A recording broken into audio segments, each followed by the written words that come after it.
Welcome back to the Online Church Blueprint. This is kind of the holiday special, if you want to call it that, and just a little bit of a warning going into this one. It's long. I'm Andy, I'm one of the hosts here, and Mark and I really sit down for a chat on kind of building on the last couple of episodes.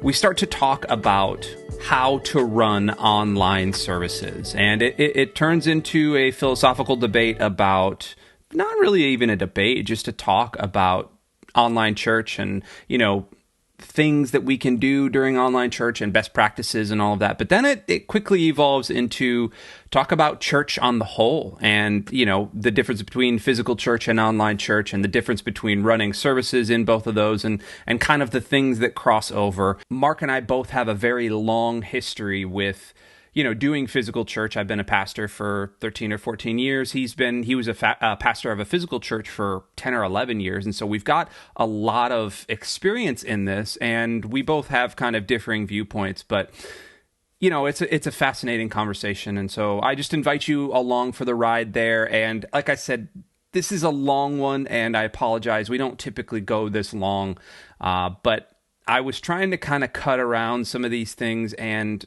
really, I thought it was all going to be worthwhile and all beneficial. So whoever you are, whenever you're listening to this, I would love to hear any thoughts on your ideas of church and your thoughts on how to run services, both physical and online, either or. We're always looking to improve, and we're always looking to form up with our community. Now, before we also get going, two quick things. Number one, Altar Live is really the best place that you're going to be able to find all of the handy-dandy tools and engagement tips and tricks, and really a platform that is going to encompass every single thing that you want to be doing with your online church. You can head over to altarlive.com for a free 14-day trial, and you'll be able to try out things like our meetings and our rooms and our amazing lobbies that really open up before and after online services. And then, oh, by the way, we also have a fully fledged, fully built out digital church area, and, you know, streaming live services into Altar Live is extremely simple. Like I said, head over to altarlive.com for a free trial there. Also, if you're on our YouTube page right now, youtube.com/altarlive, you'll be able to see kind of all of the use cases and the things that Altar Live is used for. The links will be below as well, so you can kind of check those out. Number two, we will have our handy-dandy checklist of the 5 main items that we talk about. That's also going to be linked below if you are watching this on YouTube. And if you're taking us along for your, let's say, your holiday journey, let's say you're traveling or something like that, everything will be available in the show notes as well. Don't do it while you're driving. Don't look while you're driving. Maybe wait until, you know, you get off the plane or somebody else is driving, or you get to where you're going to get to. But hey, buckle up for a kind of intensely long episode of the Online Church Blueprint. And oh, by the way, Merry Christmas.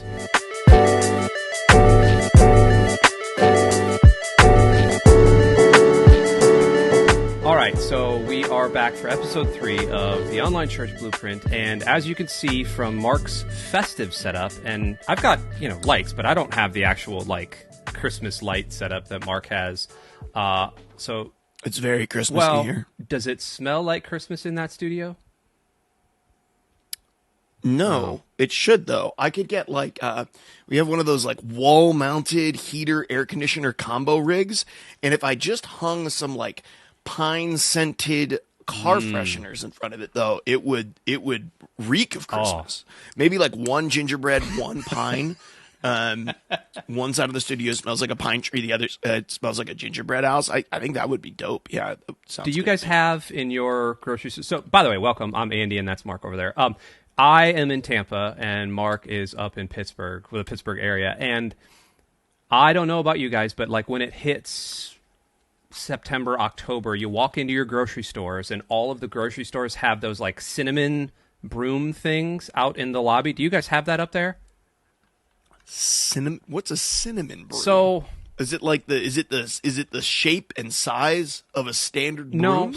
So it's like, and maybe this is just a Florida, Georgia thing, but like it is essentially a picture like a 3-foot thing of like branches that are tied to look like a broom.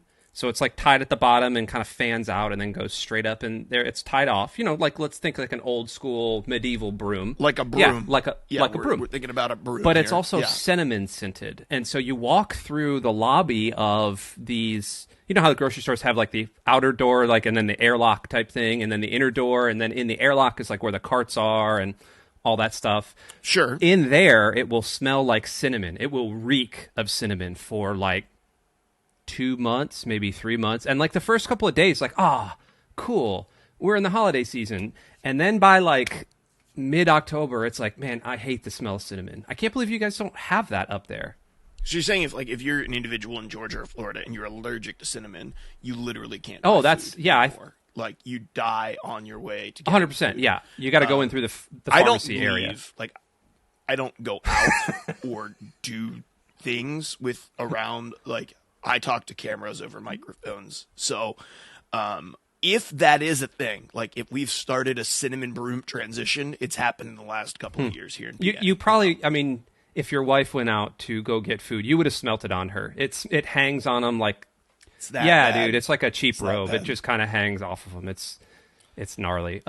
Yeah, my wife does. My wife went to the grocery store today, and she did not come back reeking of cinnamon. So I think we're in the clear here. No cinnamon brooms in PA. In the comments below, let me know if you are in an area where you have the cinnamon broom scourge of the grocery stores. And I don't know, maybe we can get like a change.org petition to get ShopRite and Publix and Meijer and Kroger to get rid of those things, because I think I'd be all over that. Hey, we are in the holiday season, and before we get going on with the online church blueprint, I realized throughout our first couple of episodes, which you can check out in the comments below, we were all business, man. It was just straight to the business talk, straight to the church talk. There was no banter, there was no filler, and I have started doing this thing in all of the podcasts I host, of the many, and it's just essentially this sort of like I ask a question or two of the day. None of that like, hey Mark, how's your day been, man? None of that, because that's like this open-ended, crappy question.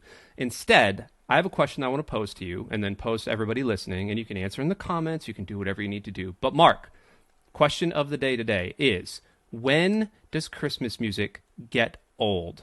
Like, when are you done with it? It only takes a couple of days. It's like, oh, okay, yeah, we're after the holiday, after Thanksgiving, we turn on Christmas music in the house. Now, I will say this: there's like, because it's just rinse and repeat, right? Like it's the same exact freaking 5 songs, and 4 of the 5 songs suck. So, but there's 2 albums that never get old for me. Michael Bublé Christmas. Yes. I love that Yep. Christmas album. Very good. And there are now 3 or 4 Christmas albums put out by Stream Beats, which are just like lo-fi, no vocals, just chill background Christmas music. And I do really, really enjoy those. So I'll listen to those. But the thing that I love most at Christmas time when it comes to media is the fireplace on YouTube, the live fireplace. It's the only time of the year that I do it. If I wake up before my kids, which is literally almost impossible to do. It happens once a Christmas season now, where my kids don't figure out what time I'm going to wake up and get up 5 minutes before me to ensure that they ruin my morning and prevent me from reading my Bible in peace. That one time that it happens, though, I turn on the fireplace in the living room. And yeah, I feel rich, man. I feel like a person who can afford a fireplace one morning a year. Let this be a lesson, everybody. YouTube.com/fireplace people, or whatever the channel is. And it's going pretty much like the whole season, right?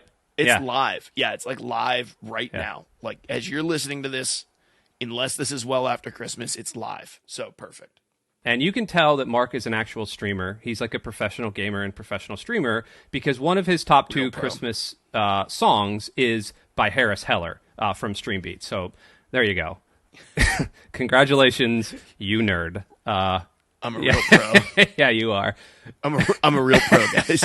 All right. We're going to take all our professional experience and we're going to turn to episode 3 today. And we have done a lot so far with talking about the digital experience, the digital church experience, kind of what needs to happen in your online church, talking about groups, talking about raising up group leaders. And that's really the community aspect. We're going to get back to engagement. We're going to talk a little bit more about community and, everything that you can do to help form community in later episodes. But we wanted to shift to kind of program aspect, because when people think church, they automatically think a couple of songs, a guy yelling at me from a stage, maybe somebody asking me for money, and then I'm going to go eat lunch or go home. That's automatically what most people think of church. And that's positive and negative. There are connotations to both sides. But the idea behind holding online church services is one of those things that we need to kind of get a grasp on. We need to get a hold on, because you do need to have a linchpin every single week. And for Western Church, that is our church services, whenever we're going to hold them: Sunday morning, Wednesday evening, Thursday evening, yada, yada, yada. So Mark and I today wanted to have kind of a candid conversation and give you, the lovely listener and or watcher of this show, a couple of tips on how to best hold your online services. So first and foremost, and you'll be able to follow along with the handy-dandy checklist that we've been providing below. Literally, it's going to be 5 points with boxes that you can check off as you establish whatever you're doing with your online service. Step number 1, and this is going to be a repeat of everything we've talked about before, is to clarify the why. Why are you doing online services in the first place? What is the thing that you are kind of gathering around? Are you just holding online services because that's what every other online church does? Or are you trying to fulfill some mission, et cetera, et cetera, et cetera? Mark, with all of your expertise with Lux, why do you hold Wednesday night online services? That's a really great question. And I think there's a certain amount in which this changes based off of your setting, right? If you're listening to this and you're the online pastor at your physical church, which Andy is, he's a director with us, with Lux in a digital expression church, but he also works full time at a church where he's the online pastor of a large physical church, right? And so I think why do you do an online service changes a little bit depending on where you are, because one of the reasons you might do an online service is because your senior pastor told you were doing an online service, and you don't like, that's the answer. So it's like, okay, well, even if I don't want to do it, guess what? I'm doing it. So I got to make the best of that situation. I think there are legitimate reasons to not do a live stream service, to explore on-demand expressions. And I think, honestly, in most cultures, when it comes to digital expression, I think that actually makes more sense in a lot of cases, because people genuinely don't, like, they flick through their phone at all different times of the day, right? They watch stuff on their computer at all different times of the day. Very, very rarely do you have something where it's like everybody gets on to do this thing at the same time. Now, that's different for the church that I serve and lead, because our culture is different. Our culture is baked into Twitch culture, and Twitch is a live streaming platform, evergreen content. So like YouTube content, stuff that's going to stick around that people can watch later, doesn't even exist there. And that's not even why people go to it, right? People go to Twitch because they want to interact with live and see how people respond to them and talk to streamers, all of that sort of stuff. It's a very unique culture in that way, and that's what's expected, right? And so for us, why are we doing services? It has a lot to do with identifying who our person is, right? Who's our one? Who's our Saddleback Sam or Saddleback Sally, or I don't know, whatever it is that your church might call it. If you're unfamiliar with that terminology, you can find it anywhere on the internet, so go look it up. You're probably not unfamiliar with it though. And so our one, like the person we're trying to reach, watches live streams. Like that's where they are. They're part of Twitch culture. They've probably replaced TV with Twitch for the most part. They're usually watching a stream in the background while they're gaming at night. And so for us to reach people, like I'm talking to people, we're talking to people who are very used. It's common for them to watch 3-4 hours of Twitch a day, right? And so because of that, it just makes a whole lot of sense for our culture, for our church to have live services. The flip side of that is you have to work with what you have, right? And so when we left the church that I was at, it was pretty clear that one of my personal primary giftings is in the leader of this new church was going to be my ability to speak, my ability to preach. And so we didn't want to take what we felt like God had gifted me most in and sideline that just because we were doing something different. And so for us, it was like, no, it makes a lot of sense. And who's your target, right? So our target is de-churched for the most part. It's people who left the church 10, 12, 13 years old, haven't been back for a decade. So for us, a church that's structured in such a way that has a live service, it gives them something that's very fresh and new and different. And so it draws them in because it feels like it's of their tribe. But at the same time, there's some familiarity with it. And they're like, I understand this a little bit and grasp a bit of what to expect. So the buy-in isn't super, super high. They can kind of come and, become part of the community pretty easily. And they kind of understand, even if they come from a vastly different background, theologically speaking. So that's some of the reasons that we do it. But I am kind of curious as to why Bay Hope has a digital service, because you guys have a whole digital branch to your church as well. That was very professionally done. Are you sure you're not a pro internet guy? You're a professional at internet. I've thought about a lot of these things. I'm really bad at the internet, but I thought about a lot of these things. That was a great setup. It's so different from the easy answer, and the answer that most physical, digital, I hate that term phygital, but we're just going to kind of live in it right now. The reason we do it is because that's what the church has done for umpteen thousand years. And the advent of the internet is a sneeze on the timeline of what church has been doing. So there's a long list of the online service, the reasons to do an online service. It is typically when all of the saints gather together, if we want to use the biblical term, all the saints gather together on the Lord's Day or on a Saturday evening or whatever. It helps to promote community coming together. It's easier to invite somebody to a church service than it is to a scary small group. It is, you can go down the list of all of the typical physical reasons. For an online service like ours, I am constantly trying to push Bay Hope and push our department and push our team into how can we make this unique? Because the why behind it is, okay, well, we kind of have to do it because most of the people that are joining us are used to Sunday morning services or whatever. But as we're going to explore in just a little bit and talking about engagement and time constraints, the actual things that happen inside of that can be a little different. So we're almost piggybacking on something that has been happening for a long time anyway. We're different than Lux. Lux has the beautiful opportunity to establish when and where and how it wants to do things, which is a blessing. It's kind of a curse at sometimes, as I'm sure Mark can attest to. Sure. But it's a blessing in that there's a more agile response to how you want to do things, which kind of leads us into our second thought here, and you can follow along with your handy-dandy checklist. But after you've clarified the why, now you need to clarify the who. And so this, for a physical church, this is pretty simple. The who is everybody that's going to normally attend a Sunday morning service, usually adults, usually, post-millennial adults or Gen Xers, boomers, that type of person, the people that are used to attending on a Sunday. That's pretty simple. But what if you want to do church services like during COVID, and even now, Bay Hope is experimenting with student services. How do you do an online service for students online? It's pretty different. How do you do an online service for youth? How do you do an online service for college kids? How do you do an online service for singles and for care groups? And we've kind of sorted some of those out, especially with care groups and those things. Students, we still haven't figured out. Mark, you would have a better handle on that. But by clarifying the who, we've kind of been able to form our community or our services around that just a little bit more. We've been able to tailor some of the engagement stuff that we'll talk about in a minute. Mark, when you talked about your Saddleback Sally, or I don't know, we need to come up with a different name for Lux. Like, is it going to be the Lux Luthor? Yeah. Lux Luthor is kind of funny. That's actually pretty dope. Yeah, I like Okay, so for the Lux Luthor, like who is the who for Lux?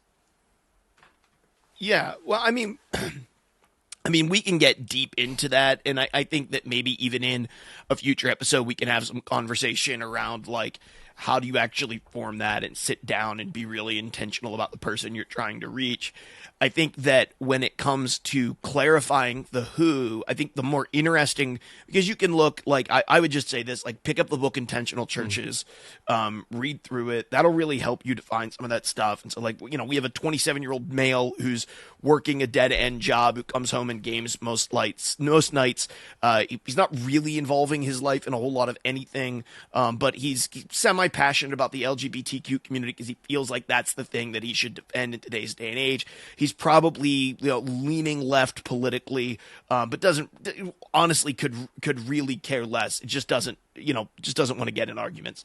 And so, that's kind of the person. He's not really on a deep spiritual journey, probably spent some time in the church at one point, but has left the church, found it to be either irrelevant or hypocritical and hasn't been back. Now, the way that we do church directly tailors to that person, right? That's who we're trying to reach. And I think that it's important to ask, but I think on a larger scale, specifically if you're a physical church who's looking at what does our digital footprint actually look like, I think the larger scale picture is to ask who, like, not just like the details, but like, let's get 10,000 foot and answer like some really, really basic questions.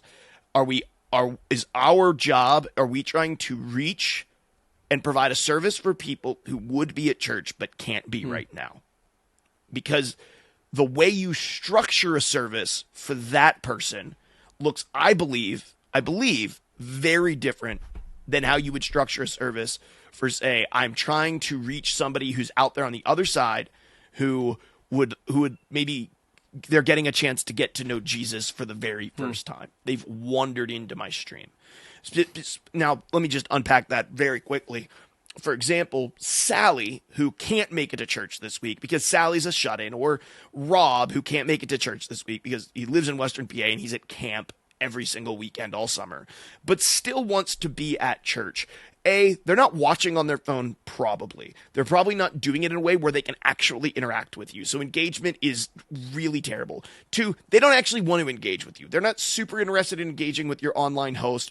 They're probably threw their thing up on the TV, and so they don't even have the opportunity, and they can't even see your chat, right? The next thing is, they're not looking to get something that's outside the room. They don't want something that's been pre-recorded, produced, and provided for them, right? They want to feel like they're actually at church. And so they want to be in the room where you are. And so simple, easy to set up, easy to do. The flip side of that is like you're looking to reach this person who doesn't know Jesus. The way that you structure your service looks way different. This is like, hey, we have to be able to interact directly with these people. We want to be able to ask questions and have conversation.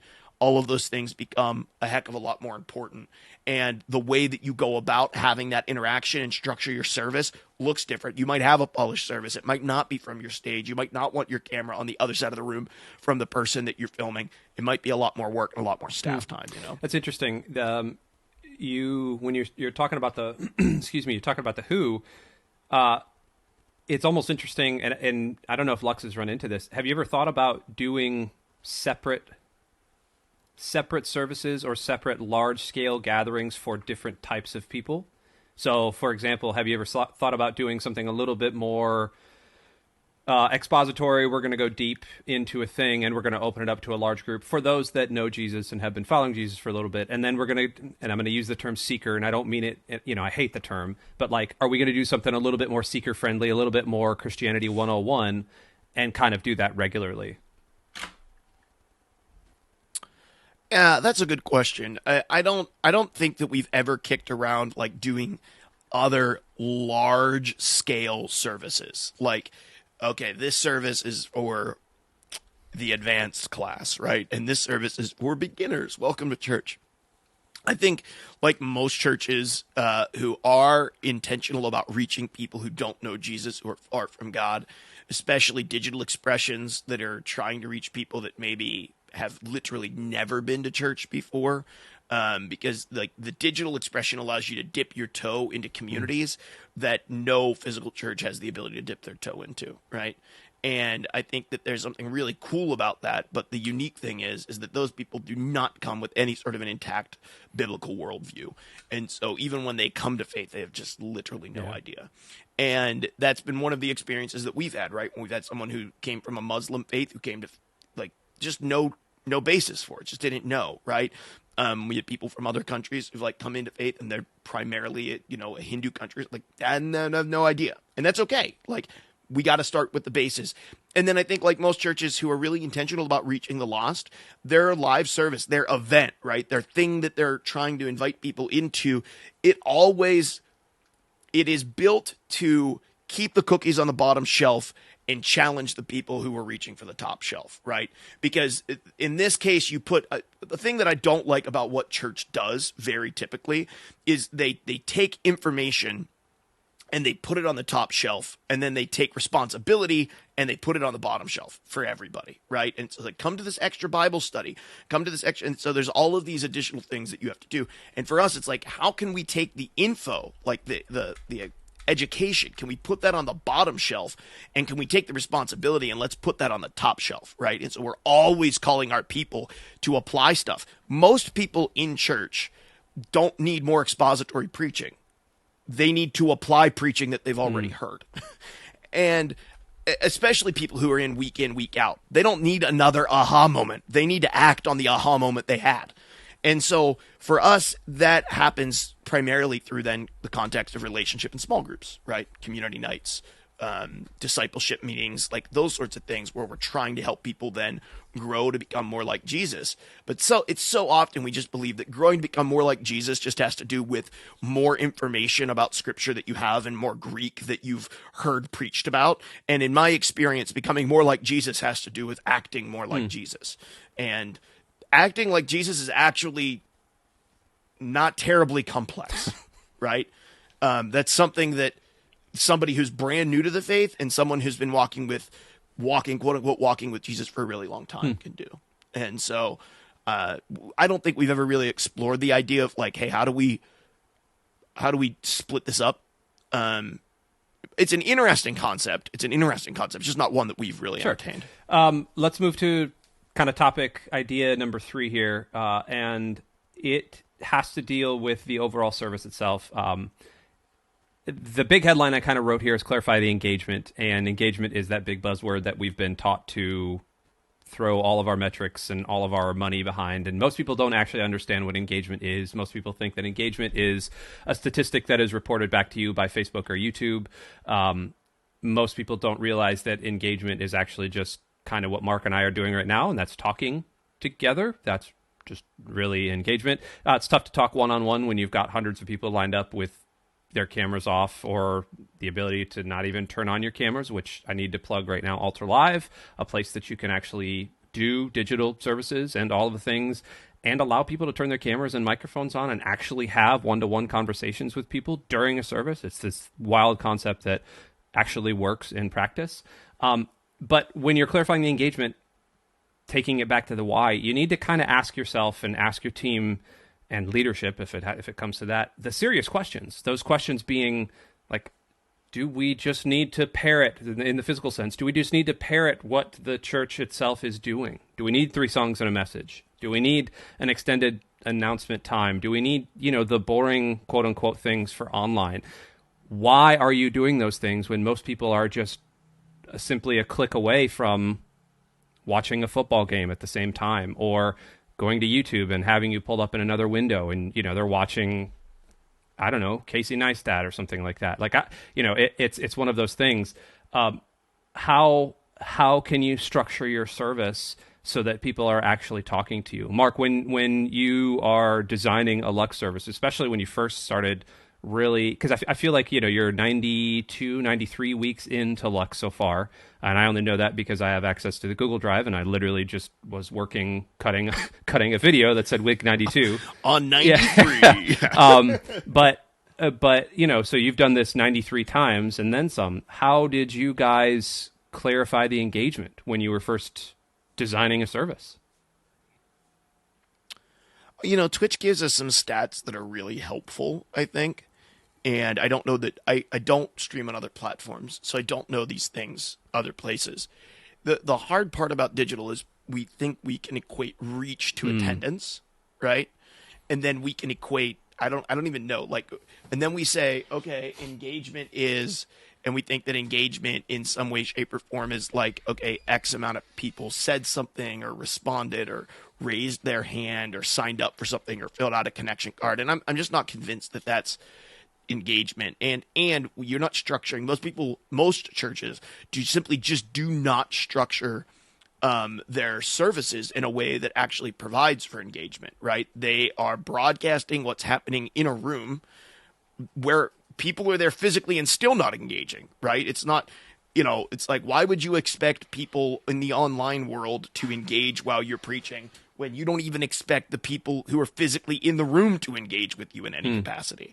And so I think that there's some challenges there. When it came to structuring a service for Lux, we really studied what a just chatting stream looked like on Twitch.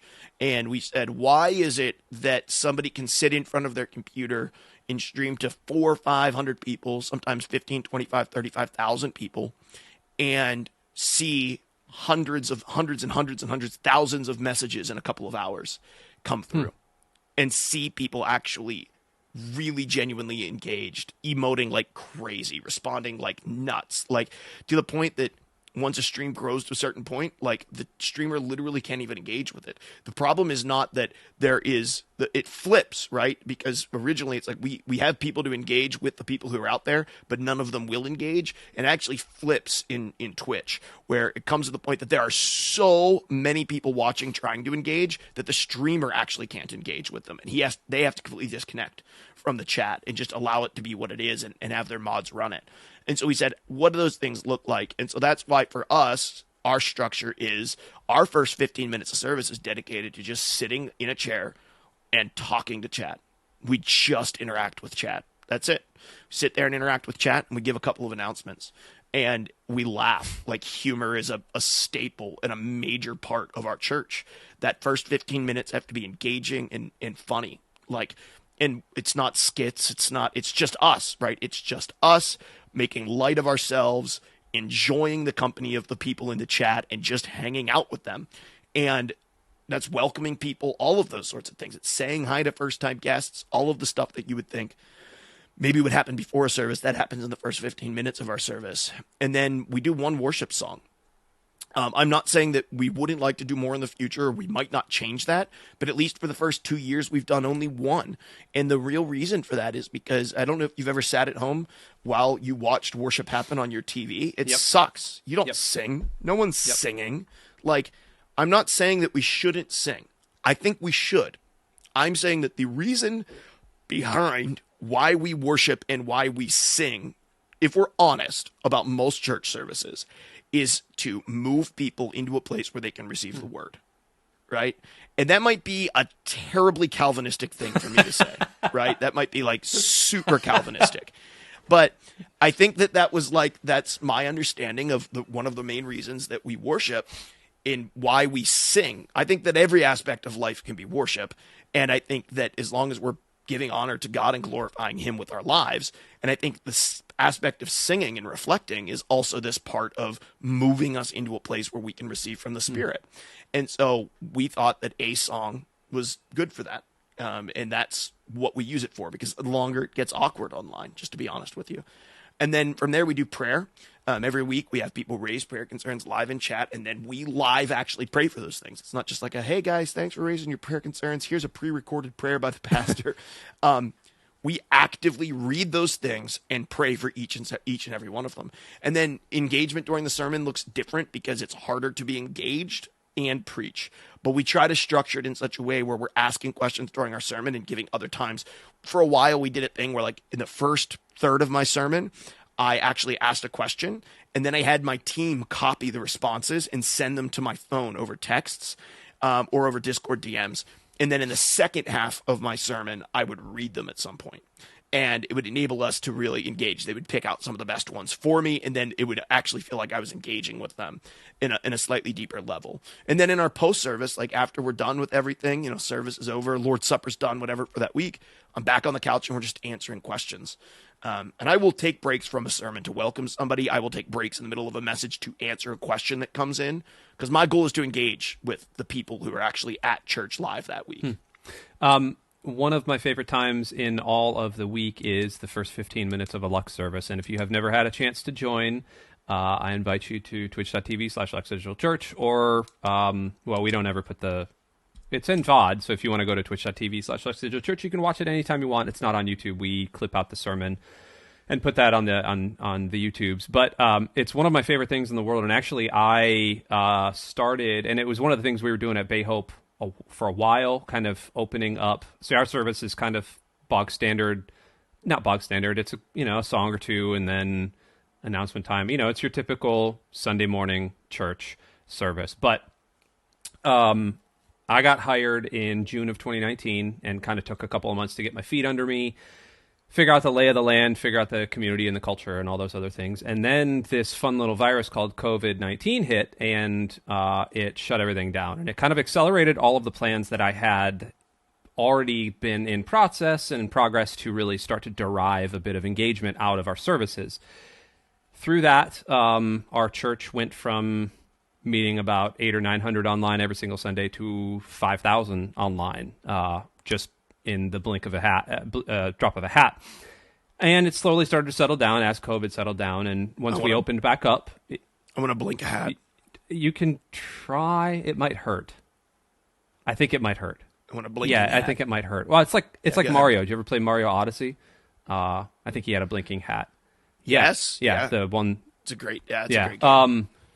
Where was I? Yes. So blinking hats. So when we opened up the church again, we actually, our lead pastor rolled up into our kind of leadership team and essentially said, hey, before we open, we need to build a TV studio, which I was like, oh my gosh, yes, this is what I've been asking for.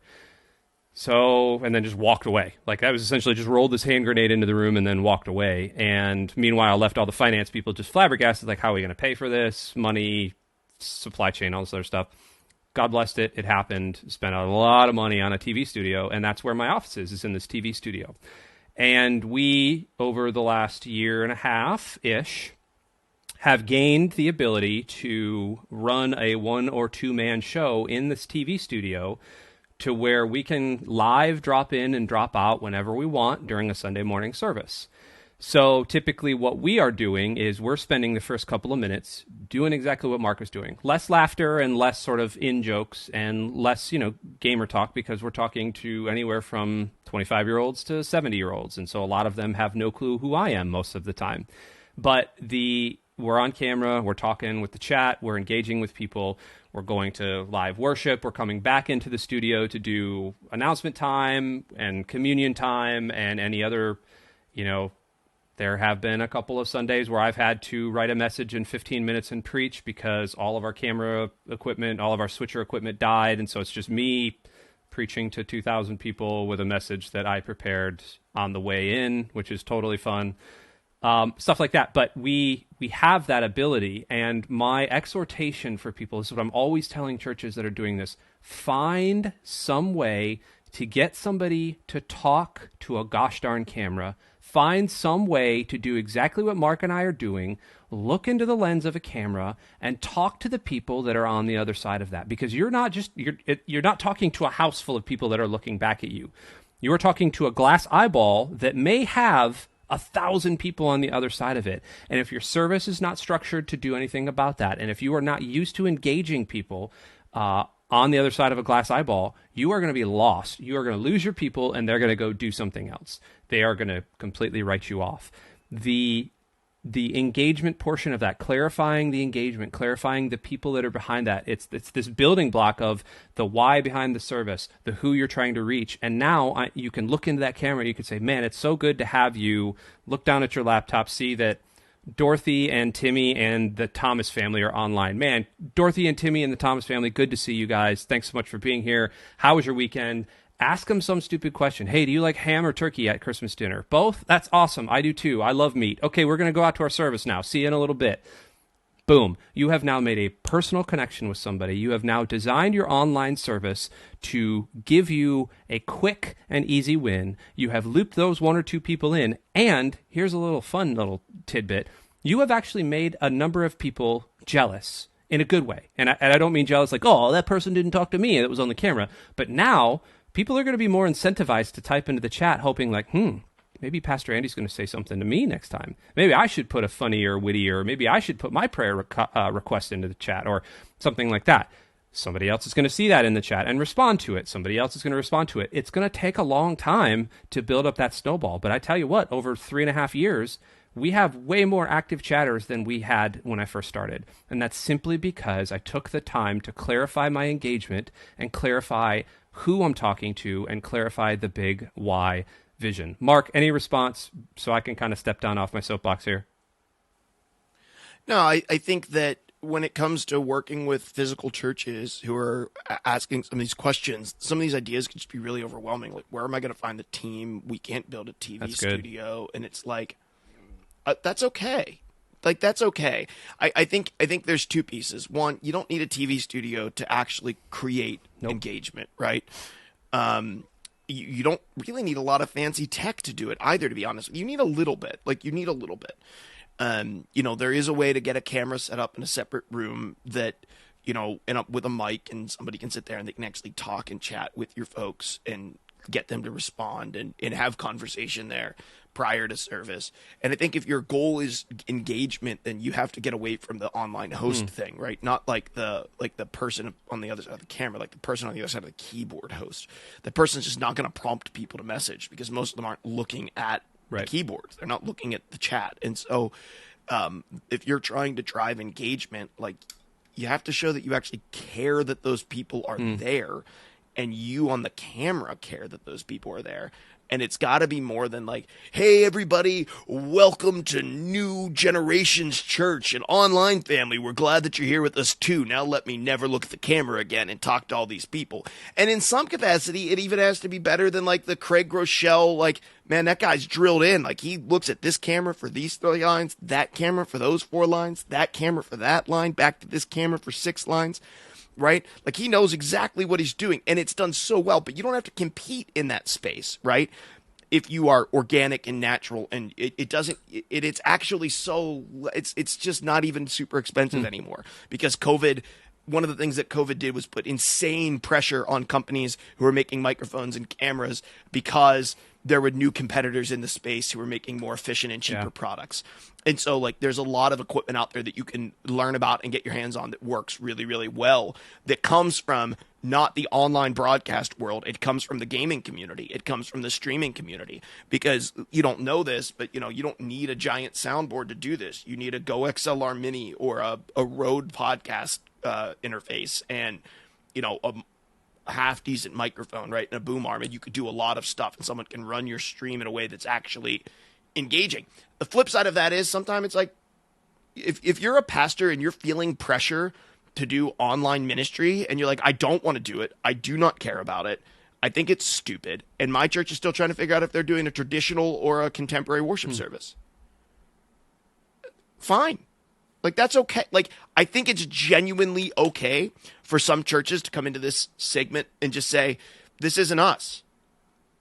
And I think it's going to have to be every church that really wants to thrive with the next generation. I really believe that. But I also don't want to put a bunch of undue pressure on pastors who don't have the time, energy, or desire to learn any of this, and their churches. I don't want to encourage a bunch of pastors to go into another battle to build a TV studio, right?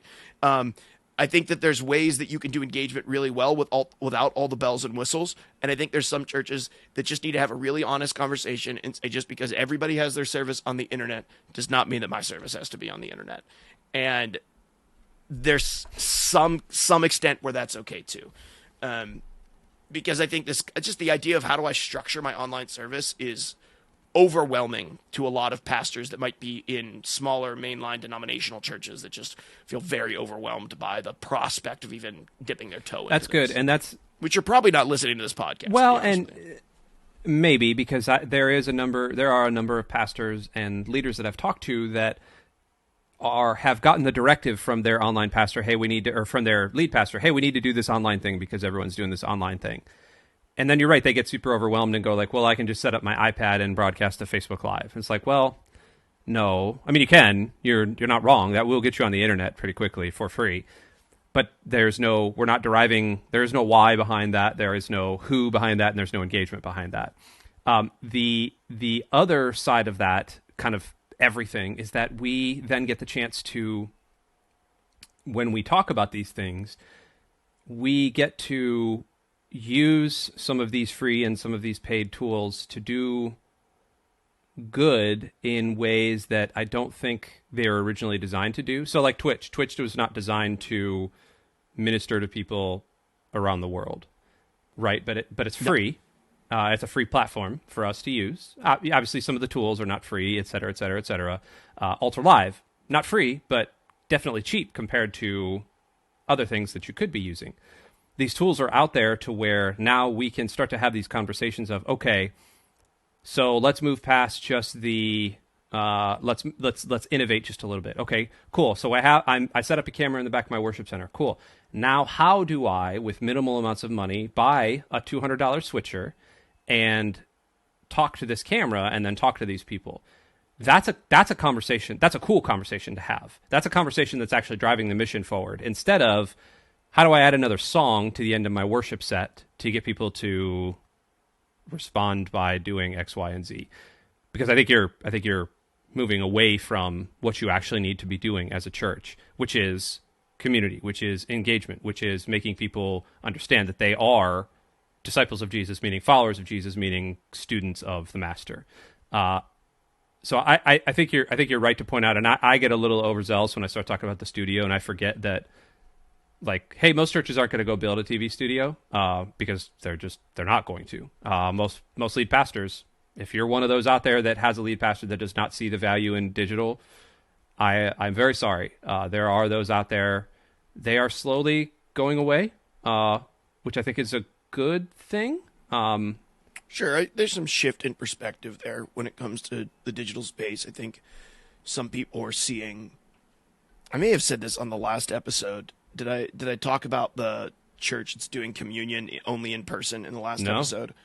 I don't think that I did. I had a conversation with a really large church on the other side of the country, and it was really interesting because I'm having this conversation with this pastor. It's really, really big, right? And a bunch of their people left during the pandemic, and they went to other states. And he said, I know that the online world is working because these people continue to give. And they continue to be here every week. So their hearts are still in it in some capacity. And he said, but what we're doing is we're doing the Lord's Supper every week, but we're only doing it in person. So that people who come in person feel like they have that special perk, that opportunity. And it was like, for me, it was this moment where it was like, I see a guy who something is clicking. Right? Something about the digital space is clicking. He's like, this is real. This is actually impacting people's lives. I didn't think it was going to, and it wasn't my jam before. But now I'm seeing it. It's impacting people's lives. People are still committed. But I still really want everyone just to come back to the building. And because we have this building, and I would really like it to be full of people. And I think that there is a lot of that going around, right? I think there are, when it comes to lead pastors, there are lead pastors who are just coming out and they're saying, we need to put our church on the internet.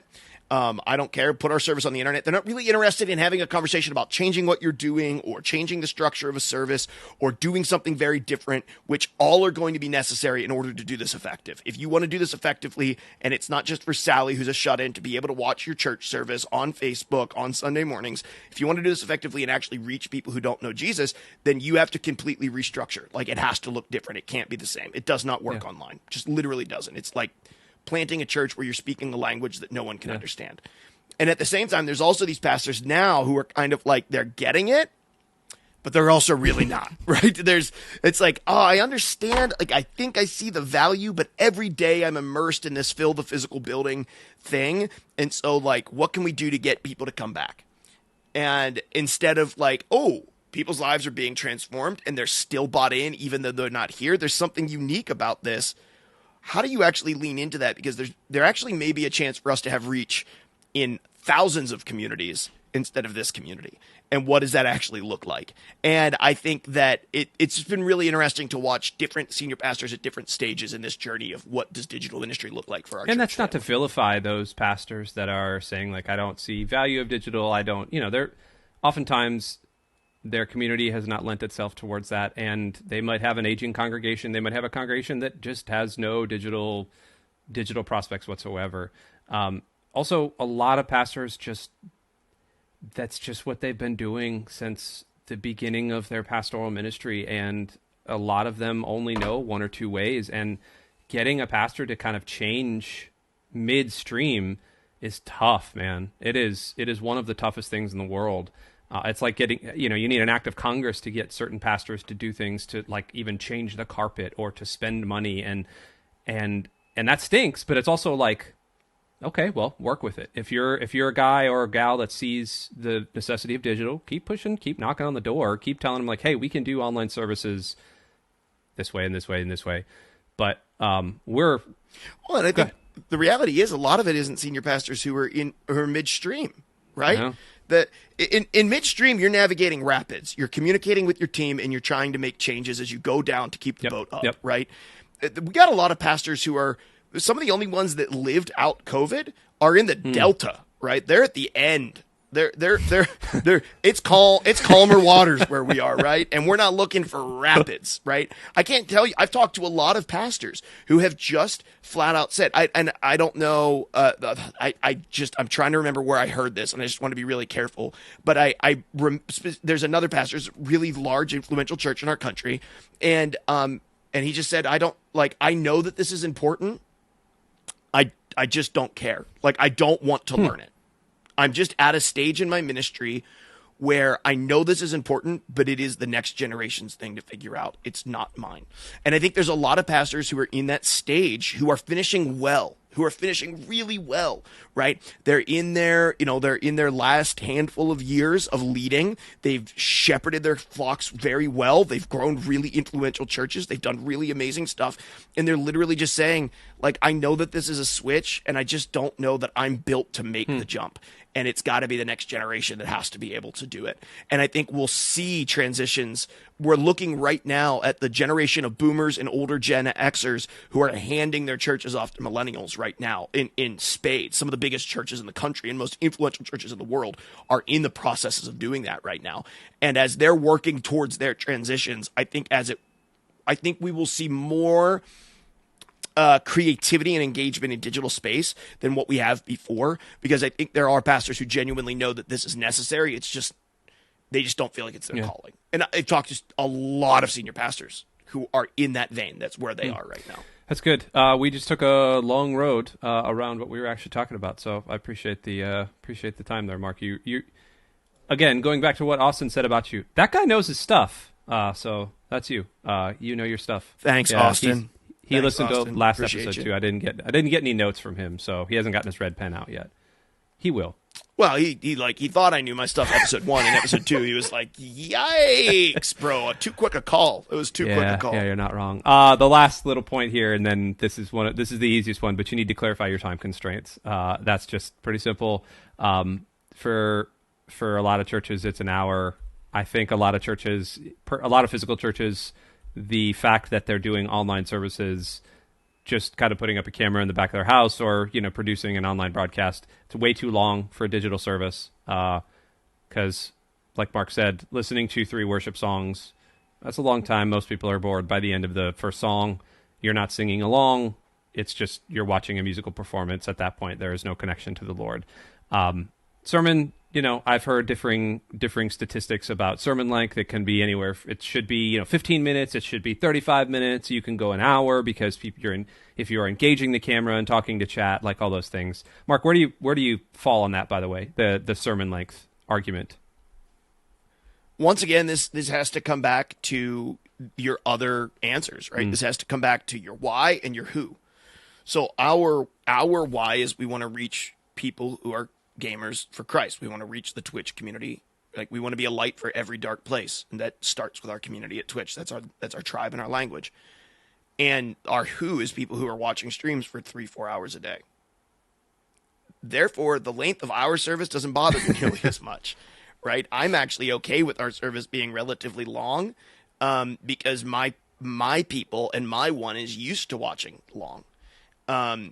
If your one is on Twitter, they're not used to reading bodies of text that are longer than a handful of characters. let alone tuning in for a long period of time for a service. If your one is a Facebook user who's flicking through stuff, like thumb flickers, if your one is a thumb flicker, right, and that's where you're trying to catch their attention is through thumb flicking, a long service might not be the bet, right? On YouTube, that might be different. If you're doing YouTube Live, there are people who watch a lot of YouTube, right? And yeah, people don't always click through long videos, but sometimes they do. Like, it's more likely there than it is on other platforms. So I think it has a little bit of a question about, like, what platform are you on? What are you actually trying to accomplish? What I love about Twitch is that I feel as though we could stream for 2 hours, 2.5 hours, and I don't think we would lose people. Just because they're used, as long as we are consistently engaging with chat, we're not a talking head, as long as they're able to respond and we're able to read and interact with them throughout, I don't think our time is nearly as limited as, I don't think our time is as limited as physical churches. I think people will give me more time on my platform than they will in your physical. That's fascinating. But that's a very unique aspect of the culture and the person that I'm trying to reach. That isn't true of every place. And so I think that that's just an important thing to have in the back of your head. Like, the why and the who have to really define the engagement, the time constraints, the structure, all of the order of service, all of those things. Yeah, that's good.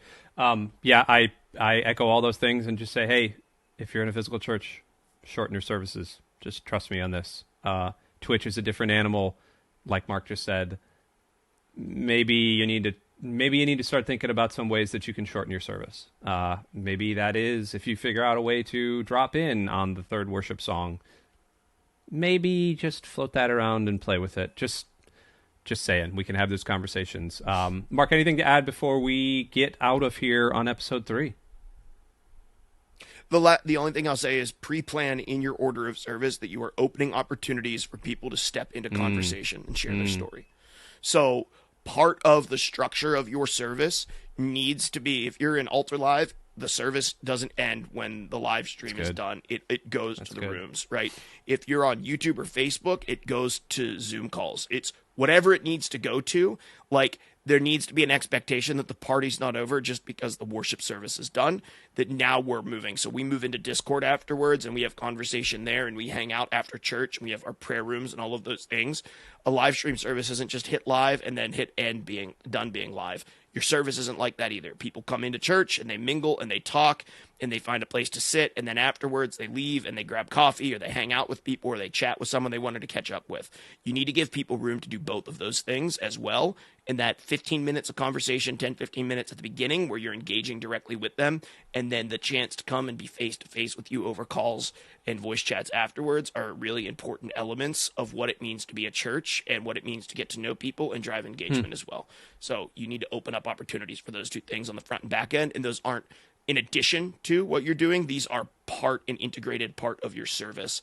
Stop thinking about church on Sunday morning in your physical building as when we start at 8:30 and when we end at 9:30. That's not when your church starts and ends. Your church starts before 8:30 when people start showing up and your teams are here, and your church extends an extra half hour as people are making their way to the parking lot. That's your church service. How do you embody the parking lot, the coffee stand, the conversations, the tall tables, the next steps area? All of those things have to be part of your digital service. If not, you're giving them a portion of your service, not your service.